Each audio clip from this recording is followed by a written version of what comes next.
Hello again, everybody. This is Jeff Roberts with the Legal Minute. Today we're talking about what are the questions you need to be asking your insurance agent when you buy your insurance policy. Here's the deal. In Tennessee, you must have liability insurance in order to drive your car on the roads. So when you go into the office and you're going to be buying insurance, the first thing you know you're going to have to buy is liability insurance. That's the state requirement. The state minimum is $25,000.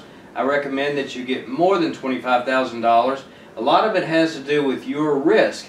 The agent may say, well, if you've got some bad driving habits in the past, this is where it's going to catch up to you and you're going to have to pay more for the policy.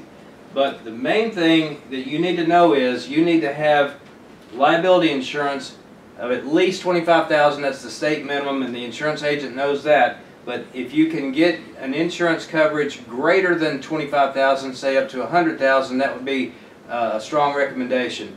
We're going to talk more about other questions to ask your agent over the next couple of days. Until next time, remember, stay safe and stay informed.